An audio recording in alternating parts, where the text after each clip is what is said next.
सण उत्सव मिरवणुका आणि सार्वजनिक कार्यक्रमासाठी ओळखल्या जाणाऱ्या सोलापूर शहरात जबरदस्तीने वर्गणी वसुली, मोठ्या आवाजातील डीजे, चोरी, घरफोडी, चेन स्नॅचिंग असे गुन्हे सर्रास घडत होते. मात्र गेल्या 2 वर्षात ही चित्र बदलण्यात पोलीस आयुक्त यमराज कुमार यांना यश आले आहे.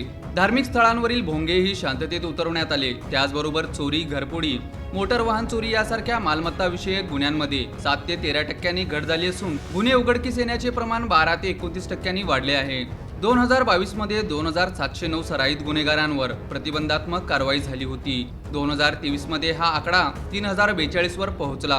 पोलीस आयुक्त यमराज कुमार यांच्या कार्यकाळात ही कारवाई अधिक तीव्र झाली. 2024 मध्ये 3791 तर 2025 मध्ये 4766 जणांवर प्रतिबंधात्मक कारवाई झाली. याशिवाय 50 जणांवर MPDA अंतर्गत स्थानबद्धतीची कारवाई करण्यात आली. परिणामी सोलापूर शहरातील चोरी व घरफोडीच्या गुन्ह्यांमध्ये लक्षणीय घट झाली.